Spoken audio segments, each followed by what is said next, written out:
जय। बीजक का शब्द आज प्रसंग है। 7वां शब्द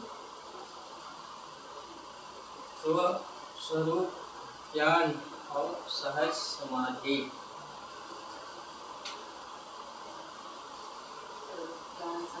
स्व जो खुद है, रूप अपना पदार्थ, स्वस्वरूप ज्ञान का पदार्थ बोध प्राप्त करना, सहज समाधि, सम धन आदि समाधि,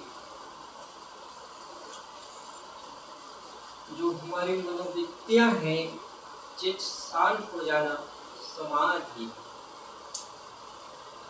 वह ना। जैसे कहीं नदी के तट पर घाट में बैठे हैं, पानी पे धारा देख रहे हैं स्थिर होकर के, तो धारा बहता है, पानी अस्थायी नहीं रहता है। या कहीं छत ऊपर बैठे हैं, ऊपर पर्वत पर बैठे हैं, कहीं भी हो, और दूर के ग्राम नगर व्यक्ति देखते हैं तो बहुत शिल्पी के समान लगता है। वो होता तो देखने वाला अलग है उनसे। तो मनो को जीव के ना काम करना समान ही दृष्टा भाव उदासी, उसमें बहाना नहीं है।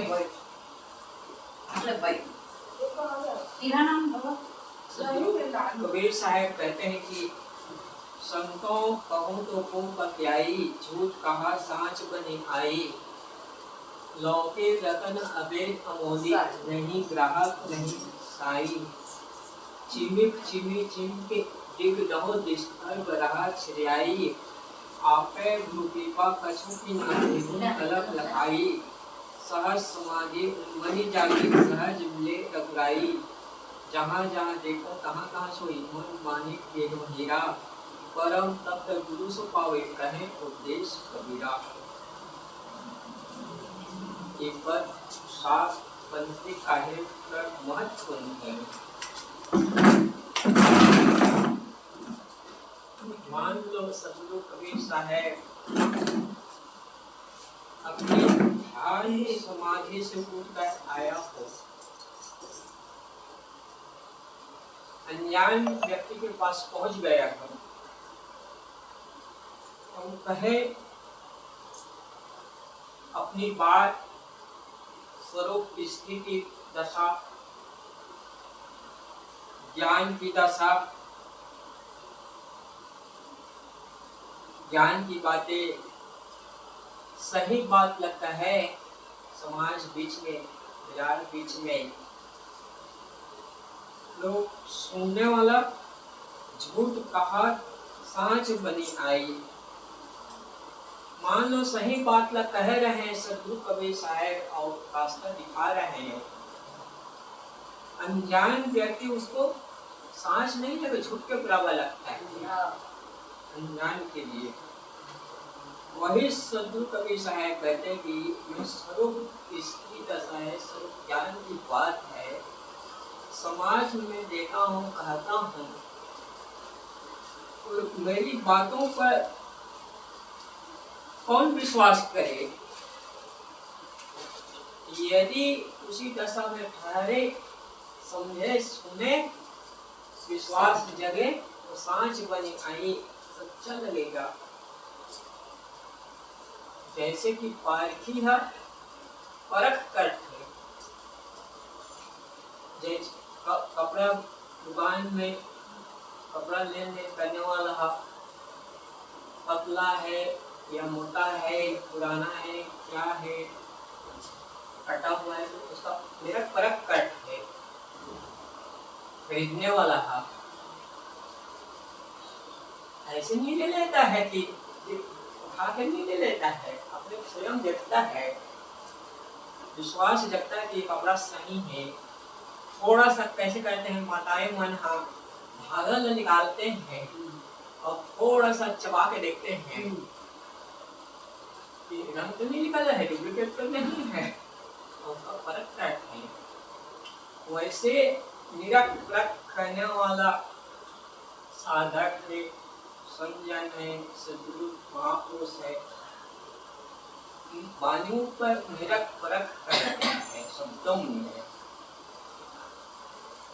जैसे कोई व्यापार सोनार के यहाँ सोना खरीदने के लिए जाते हैं, सौदा के लिए, सोना है या पीतल है या सही है या नहीं, उसको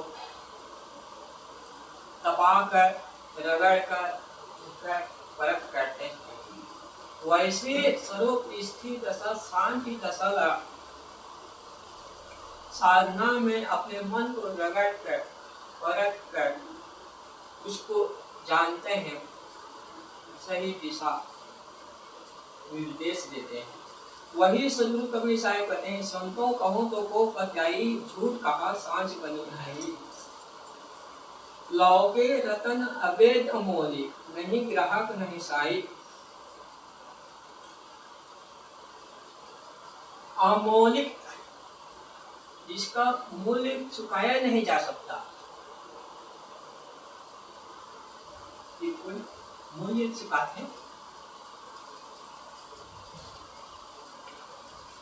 लौके यानी चमक रहा है,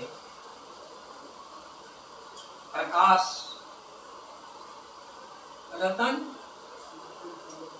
जैसे सोना चांदी कोई भी चमक रहे हैं, चमक सूर्य प्रकाश जैसे झलकता है नहीं, वैसे असली अवैध जिसका भेद का वर्ण अखंड है, अवैध यानी अखंड जिसका नाश रहित है।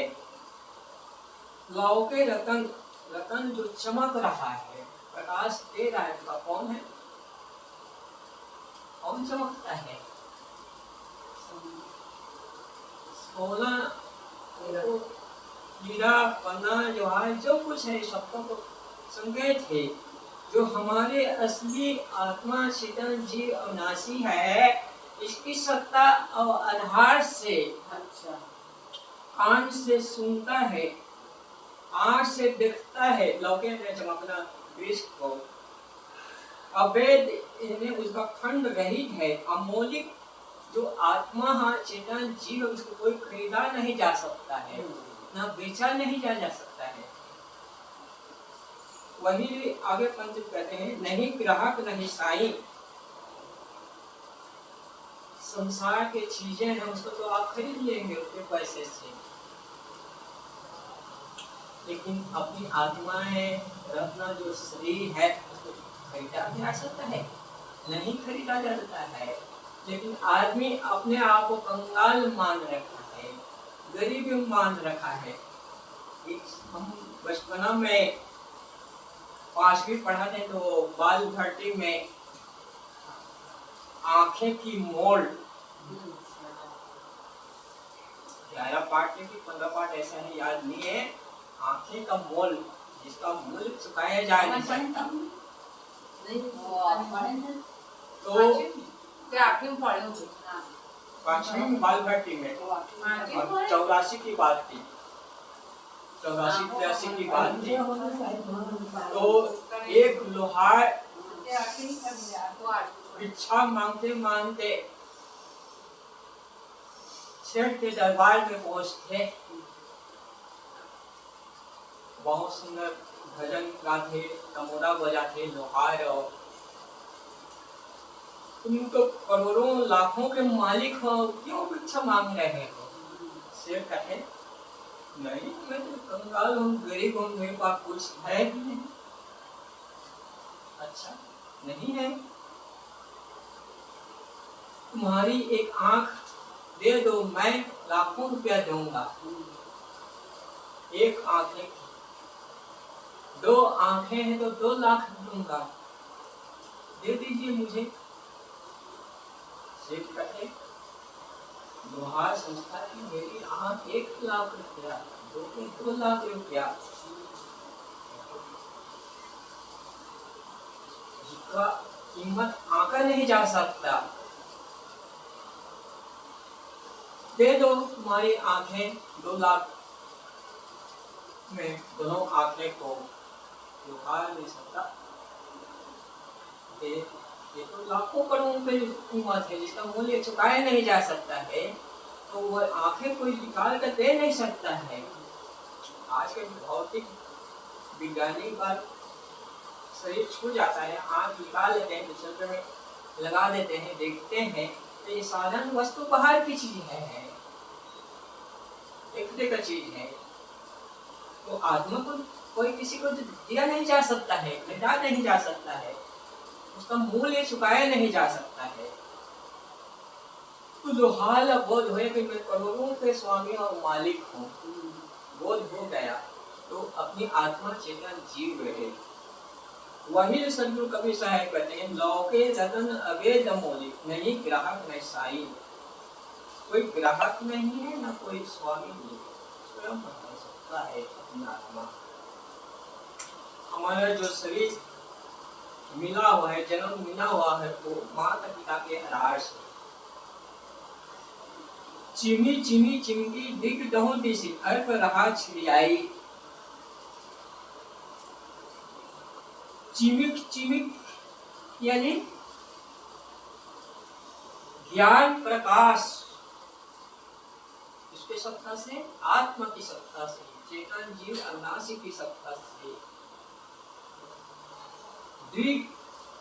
द्वितीय नाम आँख, आँख ही से तो देखता है सारा संसार को। कोई कहा कि तुम्हारी आंखें नहीं है तो नाराज हो जाएगा, क्या मेरी आंखें नहीं है, मैं देखता हूँ कहे। तो सबका है अर्ब रहा छिड़ियाई, अर्ब अरबों रहा छिड़ियाई, यानी फैला हुआ 10 दिशा में 5 कर्म इंद्रिया और 5 ज्ञान इंद्रिया। जिभ्या से का ज्ञान करते, भोजन, हाँ भोजन खट्टा है, मीठा है, सिट्ठा है, इसका ज्ञान करते नहीं। ज्ञान इंद्रिया है जिभ्या, 2 काम कर्म करते, एक वाक्य शक्ति, बोलते नहीं, जिभ्या बोलते, और जिभ्या से रस लेते, रसन का ज्ञान, और वाक्य का कर्म, और आँख से का ज्ञान करते हैं, आँख से दिखाई देते हैं, आँख से रूप का ज्ञान लेते, और नाक से का ज्ञान देते हैं, नाक से श्वास, नाक से स्वाद गंध नहीं, अच्छा है, अच्छा दुर्गंध है, सुगंध है, यहाँ इसका ज्ञान करते, और कान से का ज्ञान करते, खाना फोड़ तीखा मीठा, जो कड़वा बचान, मीठा बचान, मीठे पानी, सबसे बोलिए हित अहित, इसका ज्ञान प्राप्त करते। तो ये है, और हमारे चमड़ी जो शरीर में इनका का ज्ञान काटते, चमड़ी का ज्ञान बहुत प्राप्त करता है। चमड़ी से ठंडी गर्मी सर्दी, बाहर के आंधी तूफान हवा टकराव होता है, गर्मी में गर्म हवा में, ठंडी में ठंडा हवा, इसका बहुत प्राप्त करता है। तो ये 5 ज्ञान इंद्रियां हैं और 5 कर्म इंद्रियां, हाथ पैर मुख टट्टी पेशाब की जगह, एक 5 कर्म इंद्रियां। तो सारे ज्ञान का प्राप्त करने वाला कौन है? आत्म चेतन जीव अनाशी। वही सदगुरु कबीर साहब कहते हैं, 10 दिशा अर्ब रहा छिड़ियाई, यानी फैला हुआ है हमारे शरीर में। आपे गुरु कृपा कछु की न निर्गुण अलग लखाई, निर्गुण को न है, निर्गुण है अविनाशी चेतन सत्ता का बोध प्राप्त करने वाला। जब हम सो जाते हैं 6 घंटे रात में नींद गहरा में पहुंच जाते हैं तो संसार का भान होता है। जागर सोए रहते उसका कुछ बोध होता है नहीं। जब जागता है तब मालूम होता है कि मैं गहरी नींद में सोया। जैसे कोई व्यक्ति कुआं में कहीं लोटा गिरा हुआ है और पानी के अंदर जाए और हाथ से निकाल लिए और पानी के अंदर है, उसको मालूम हो जाता है कि लोटा मिल गया है और दूसरों को बता सकता है पानी अंदर है? नहीं बता सकता है, लेकिन उसको बोध हो जाता है कि मुझे मिल गया है वहाँ पानी अंदर। जब पानी से बाहर निकलता है तब बताता है कि लोटा मिल गया है। ठीक इसी प्रकार से सुषुप्ति अवस्था में, तुरीय अवस्था में, समाधि अवस्था में जब गहरी नींद में पहुंच जाते समाधि में आत्मा का बोध स्वयं हो जाता है। तो जागृत अवस्था में आता है तो उसका ज्ञान बोध देता है। जैसे विचार के अनुसार जागृत अवस्था में तो ज्ञान की चर्चा होते हैं, स्वप्न अवस्था में तो नहीं, तुरीय अवस्था में तो नहीं, समाधि अवस्था में नहीं। स्वप्न अवस्था में संसार का ज्ञान होता है। एक जिज्ञासु अपने गुरुदेव जी के पास गया और कहा कि गुरुदेव ये सच है कि वो सच है? ऐसे वो रात के समय में सोया हुआ, जिसको सद्गुरु कबीर साहब कहते हैं सपने सोया मानो खोली जो तुझे नैन, जीव परा बहु लूट में ना कछु ले न दे। उसने सपना देखा। का सपना? संपन्न घर के राजा का घर में रहने वाला युवक रात के समय में सोता है, उसको सपना आता है कि मैं बहुत गरीबी घर में हूँ। भिक्षा मांगने के लिए जाते पात्र लेकर, कहीं से चावल मिलता है, कहीं से दाल मिलता है, कहीं से और कुछ मिलता है और बनाता क्या है? खिचड़ी। रात के समय में खाने के लिए खिचड़ी तो बना लेता है, बर्तन भी नहीं है खाने के लिए अलग से, तो पत्ता में फैला देता है खाने के लिए और थोड़ा ठंडा हुआ तखाओं की सोचता है सपना में। और उसी समय दो भैंसे लड़ते हुए आ जाता है और रौन देता है। जैसे दुख होता है तो जाग उठता है, अरे राजा घर के पुत्र नौजवान और मैं आज भिखारी हूँ, कंगाल के यहाँ, गरीब के यहाँ हूँ। जागा और अपने गुरुदेव जी के पास गया और बात कहा कि गुरुदेव ये सच है कि वो सच है? जो सपना अवस्था में मैं गरीब था, कंगाल था, खिचड़ी बनाया और खाने के लिए जैसे भैंसा आया लड़कर चले गया और खा नहीं पाया, जाग गया, मुझे दुख का अनुभव हुआ। और मैं तो राजा हूँ, का पुत्र हूँ, युवा, क्या ये सच है? राजमहल सच? तो सपना में आप थे कि नहीं? कहा तो, और राज में है कि नहीं, दोनों अवस्था में है। ये सारा ज्ञान कौन करने वाला है? चेतन जीव आकाशी। जागृत अवस्था, स्वप्न अवस्था, तुरीय अवस्था, समाधि अवस्था, सारे ज्ञान करने वाला है ये चेतन जीव सबका से है। वही जो सद्गुरु कबीर साहब कहते हैं, आपे गुरु कृपा कछु की ना निर्गुण अलग लखाई। निर्गुण जो ज्ञान बोध प्राप्त करने वाला, लखाने वाला सद्गुरु संत महापुरुष है। जहाँ जहाँ देखो तहाँ तहाँ सोई मन मानी वेदों धीरा। जहाँ जहाँ गए, जहाँ जहाँ पहुँचे, देखो कहाँ कहाँ सोई। वो देखने वाला कौन है? चैतन्य जीव है। हम आज गाता आश्रम में है, कल और कहीं है, उसका स्वयं बोध होता है। जहाँ जहाँ जाते हैं, रहते हैं जागृत अवस्था में, और सपना में अपना शरीर का भान नहीं होता है। जहाँ जहाँ देखो तहाँ तहाँ सोई मन मानिक बेचो हीरा। मन मानिक जो बेचने वाला यानी सजाने वाला, जैसे फूल का धागा में पिरोया हुआ जाता है, वैसे मणि के द्वारा पिरोया गया धागा से उसका प्रकाश हमारा मन मानिक बेदो हीरा, हमारे मन से, इस शरीर सत्ता से, आत्मा के आधार से संसार का ज्ञान होता है। यदि हमारा मन कहीं भुला हुआ है, कहीं एक मन में लगा हुआ है, उसमें संसार का ज्ञान नहीं जानता है। जैसे कि 100 पत्थर को एक में रख दी जाए और सुई से चुभाया जाए तो एक एक पत्ता को छेद करता है तो आगुंती करता है, लगता है एक ही समय में। वैसे पल पल हमारा मन सोचता है और संसार का ज्ञान भान होता है। यदि हमारा मन कहीं में खुला हुआ है तो बाहर के शब्द हम सुनते हुए नहीं जान पाएंगे। हमारी आंखें कहीं देख रहा है, कोई यहाँ से गया है, उठा है, बैठा है, हम नहीं देख पाएंगे। जब देखेंगे तब जानेंगे। हमारा आंख देखते हुए नहीं जानेगा।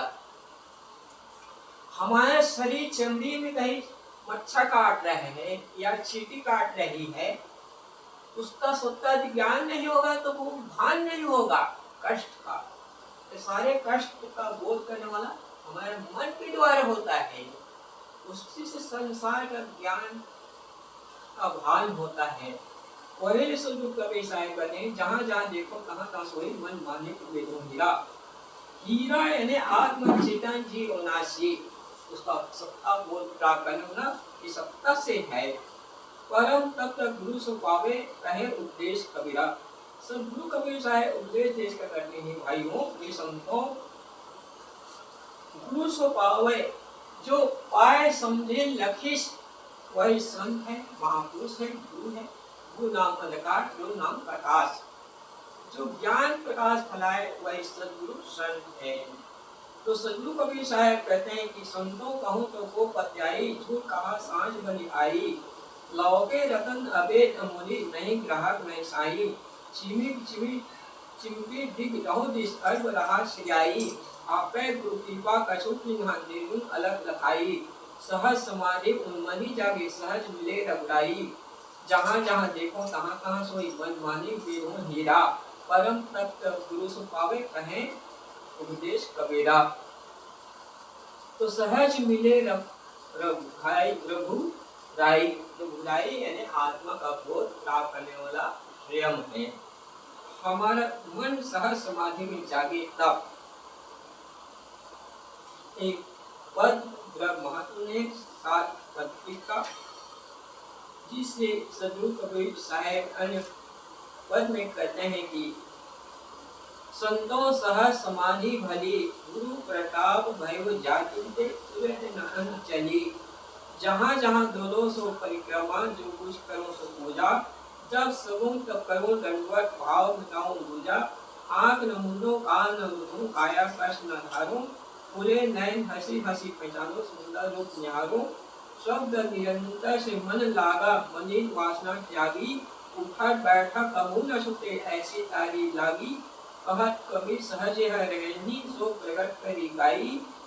सुख दुख से परे परम पद, सो पद है सुखदाई। सुख दुख से ऊपर उठ गया वही धन्य है। संसार का सुख और दुख क्षणिक है, परे परम पद वही सुख है, सच्चा सुख। जो संसार का सुख त्याग देते सुख मिले। सुख विश्राय मोती कहाँ पावे, परी मेरी सांस भी सिखावे। सुख छोड़ के मुक्ति नहीं मिल सकता है, वो सुख है आत्म अनुभूति ही सुख है, ये संसार का रस सुख नहीं। तो आत्म अनुभूति ये सच्चा सुख है। तो सहज मिले रघुभाई अपना क्रम प्रताप सत्ता आत्मा का ज्ञान करने वाला सदगुरु संत के द्वारा हमें मिलता है। जिसे सदगुरु विशाल देव जी कहते हैं कि पहले जानी स्वरूप को, पाछे बंधन चिन्ह। दोनों की परिचय भई तभी मोक्ष निकली। जैसे हाथ में गेंद रखने में कितना सरल है, कठिन है नहीं। फिर इसी प्रकार से सस्वरूप स्थिति समाधि की दशा स्वयं अपना ही है। मन को समेट ले बस मुक्ति है। मुक्ति कहीं पाना नहीं है, कहीं भटकना नहीं है, कहीं खोजना नहीं है, बस अपने मन को समेट ले, मुक्ति ही प्राप्त है। एक बार मुक्ति मिल गई तो कहीं बार बार और प्राप्त करने की आवश्यकता नहीं, बस उसी को संभाल ले रखना है, सुरक्षित रखना है, मन को देखना है, बस स्वयं मुक्ति शांति है। वही सदगुरु प्रसाद देव जी कहते हैं कि पहले जाने स्वरूप को पासे को न चीन, दोनों की परिचय भई तभी मोक्ष लगे। जैसे हाथ में गेंद रखा हो वैसे अपने मन को देखें, तब मुक्ति ही प्राप्ति है। कहीं बाहर से मुक्ति, कहीं पूजा से, प्रार्थना से, नमाज से। इबादत यह है दुखों में इंतजार करना, जो नसाद हो उसका दिल साद करना। नमाज और पूजा यही है प्यारे भाइयों, जो बर्बाद हो उन्हें आबाद करना। स्व सत्ता का जाने वाला उसका बोध करें, बस सहज ही मुक्ति है। तो इन्हीं शब्दों के साथ अपने वाणी ग्राम में बोले सदगुरुदेव की